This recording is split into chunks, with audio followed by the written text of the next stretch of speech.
Jusqu'à 9 h, Good Morning Business. L'État va revoir à la baisse le plafond de l'Arenh en 2023. C'est une information du Point. Le volume d'électricité nucléaire qu'EDF doit céder à ses concurrents à des tarifs bien inférieurs à ceux du marché. Le plafond pourrait être ramené à 100 TW l'an prochain après avoir été relevé à 120 TW en 2022. Bonjour Nicolas Goldberg. Bonjour. Expert de l'énergie chez Columbus Consulting. Ce serait une bonne décision ? C'est une bonne nouvelle pour EDF, parce que là, il faut bien voir que cette année, il manque 10 milliards d'euros dans la caisse d'EDF. Vous commencez à le voir. Quand il manque 10 milliards d'euros. Pourquoi ? Parce que EDF a financé en partie le bouclier tarifaire de 2022. Ce qui a été un peu surprenant, c'est une décision qui a été prise en fin d'année. L'État a dit à EDF, vous vendez plus de volumes régulés. EDF a dit, oui, mais on l'a déjà vendu en fait. On n'a pas attendu décembre pour vendre les volumes de l'année d'après. Et donc ils ont dû racheter sur le marché de l'électricité pour la donner à leurs concurrents et à leurs clients. Donc effectivement, on a eu l'année dernière cette décision prise un petit peu dans la hâte. Là, le bouclier tarifaire pour les entreprises va être financé différemment, comme vous venez de le dire. C'est l'État qui va prendre en charge une partie de la facture au-dessus d'un certain montant. Pour les particuliers, ils ont limité ça à 15% pour l'électricité, 20% pour le gaz, et c'est l'État qui va abonder. Donc oui, c'est une bonne nouvelle pour EDF, et c'est à mon sens, un petit peu plus cohérent que ce bouclier tarifaire, on le finance avec l'État plutôt qu'avec les caisses d'EDF. Ça fait des années que DF dit c'est pas possible, ça bousille les comptes en fait. En fait, ça bousille les comptes pour plusieurs raisons. Il faut bien comprendre pourquoi on a fait ce nucléaire régulé. On disait il faut ouvrir la concurrence. Donc EDF, vous avez un avantage compétitif avec votre parc nucléaire, vous en faites profiter vos clients, mais aussi les clients des autres. Sinon, on n'ouvre pas le marché. Et alors, on a établi un montant et un volume. On a dit c'est 100 TWh, 42 euros. Pourquoi 42 euros ? Personne ne sait et ça n'a jamais été revu depuis 10 ans. Donc l'année dernière, ils ont dit on augmente un petit peu le volume et on augmente à 46,20 au lieu de 42 parce qu'on prend en compte l'inflation. Mais effectivement, c'est pénalisant pour EDF et c'est pénalisant pas que pour EDF mais pour le système électrique en général parce que là, il faut réinvestir dans un nouveau système électrique. Déjà parce qu'il vieillit et ensuite parce qu'il y a l'objectif de neutralité carbone, on va avoir besoin de plus d'électricité. Une demande du nouveau patron d'EDF, ne serait-ce que pour avoir la main libre. C'est pas que une demande du nouveau patron d'EDF. Les salariés prennent assez mal ça en fait et l'ont assez mal pris l'an dernier parce que eux disent c'est peut-être le consommateur en monopole qui a financé ce parc nucléaire mais c'est nous qui l'entretenons et quand on nous dit en décembre pour janvier en fait il faut racheter des volumes sur les marchés pour les donner à tout le monde nous on comprend pas. Donc c'était une décision globale, c'est positif pour EDF. À mon avis ce sera positif pour le système électrique dans son ensemble parce qu'il faut réinvestir, parce que le système est vieux, parce qu'il faut investir dans la neutralité carbone. Si on ramène le plafond de l'Arenh à 100 TW, quelles conséquences pour les fournisseurs alternatifs ? Est-ce qu'il va y avoir de la casse ? Pas forcément en fait, c'est 100 TWh mais il va pas forcément y avoir de la casse puisqu'on leur dit au-dessus d'un certain montant c'est l'État qui prend en charge. Mais de la casse, il y en a déjà eu chez les fournisseurs qui s'étaient mal comportés. Typiquement tous ceux qui s'étaient pas couverts sur les marchés, qui avaient vendu de l'électricité qu'ils n'avaient pas et qui espéraient des baisses de marché pour pouvoir ensuite les racheter et les vendre à leurs clients, tout cela on fait faillite. Et la Commission de régulation de l'énergie a promis d'être vigilante. Elle a promis d'être vigilante parce que vous avez aussi certains fournisseurs qui prennent ces volumes régulés à EDF et qui se disent en fait j'ai plus intérêt à les vendre sur le marché qu'à les fournir à mes clients. Donc je pousse mes clients vers la sortie, je me mets peut-être en faillite, je me couvre pas sur mes volumes et j'ai plus intérêt à faire ça. Et ça, la Commission de régulation veille parce que dans ce système de nucléaire régulé, la fameuse Arenh, il y a plein de trous et donc c'est nécessaire d'enquêter. Et à mon avis, ce sera nécessaire de revoir ce dispositif qui de toute façon prend fin en 2025. On en parlait avec Nicolas Dose et Jean-Marc Daniel. La ministre de la Transition énergétique a annoncé qu'il y aurait un bouclier pour les entreprises. C'est évidemment très attendu.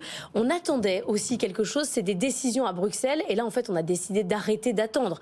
On n'attend plus de feuilles de route, de discussion. On dit peu importe ce qui se passera là-bas. En France, on protégera les entreprises. Il y a eu quand même plusieurs choses qui ont été faites à Bruxelles. Déjà, taxer les surprofits des moyens de production qui font énormément de profit parce que les marchés montent. Ça a été un dispositif préconisé par Bruxelles et c'est ce que la France veut mettre en œuvre dans son projet de loi finances. Contribution. Oui, une contribution. Attention. Oui, une contribution parce qu'il ne fallait pas fâcher les libéraux. Les mots sont importants.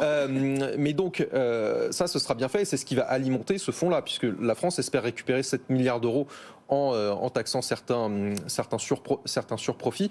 Côté Bruxelles, on a réagi en disant, bah voilà, on fait une feuille de route pour peut-être caper les prix du gaz, peut-être dupliquer le système ibérique à toute l'Europe, mais on est encore en train de réfléchir. Et justement, là, en fait, du fait qu'on continue à réfléchir, les États réagissent. Il n'y a pas que la France, l'Espagne, la Pologne, le Royaume-Uni ont tous réagi. Alors, le Royaume-Uni n'est plus dans l'Europe, mais ça fait partie de ceux qui sont confrontés à cette hausse et qui réagissent. Il y a déjà eu des choses en Europe. Il ne faut pas dire qu'il n'y a rien eu. Par contre, là, effectivement, il fallait faire quelque chose au niveau de l'État et utiliser cette manne financière qui résulte quand même d'une précédente décision de l'Europe. Mais cette crise, elle acte l'échec de la politique européenne en matière d'énergie et l'échec de l'ouverture à la concurrence. Elle acte surtout l'échec de l'Europe de l'énergie parce qu'on a vu ça uniquement comme un marché. On a complètement oublié la politique, on a oublié le long terme et le sujet des infrastructures, des infrastructures de production comme de réseau. On s'est mis dans les griffes de la Russie parce qu'il y avait du gaz pas cher. On s'est dit oui, mais c'est du gaz pas cher. Nord Stream, c'est pas un projet politique, c'est un projet commercial. Donc ça, c'est un vrai échec. Et ensuite, sur l'ouverture à la concurrence, je ne sais pas si je qualifierais ça d'échec. On voit qu'il y a plein de trous dans la raquette, ça c'est sûr. Il y a peut-être trop de fournisseurs aussi, trop d'acteurs qui achètent juste pour revendre sans valeur ajoutée. Un petit peu de concurrence, c'est bien aussi. Ça force l'innovation. Je ne sais pas si on aurait fait les énergies renouvelables, je ne sais pas si on aurait fait Linky sans la concurrence. Mais bien évidemment, la concurrence toute débridée, sans régulation et sans penser le long terme, ça c'est un échec. Oui. Mais est-ce que ça veut dire que beaucoup d'entreprises vont revenir chez EDF ? Beaucoup d'entreprises reviennent chez EDF, évidemment, parce que là... Ça se passe déjà, oui. Ça se passe déjà, parce que vous avez beaucoup de clients qui se retrouvent sans fournisseurs, ou beaucoup de fournisseurs qui chassent un petit peu leurs clients en mettant des offres qui sont tellement chères qu'en fait, elles disent non, mais ça, je peux pas. Et en fait, en réalité, si là, vous n'êtes pas couvert pour vos volumes de 2023, il n'y a que EDF qui vous prend, parce que là, les autres entreprises disent, bah oui, mais bon, si vous venez chez nous maintenant pour 2023, c'est-à-dire qu'il faut qu'on achète sur le marché, c'est extrêmement cher. Donc EDF récupère énormément de clients en ce moment, déjà parce que au niveau des particuliers, le tarif réglementé, c'est sûr, c'est protecteur. Et au niveau des entreprises, il y a un côté un petit peu rassurant, un petit peu sûr sur EDF, qui est l'opérateur historique, oui. On parlait des niveaux de prix. On a perdu plus de 40% sur les points hauts sur le gaz depuis le mois d'août.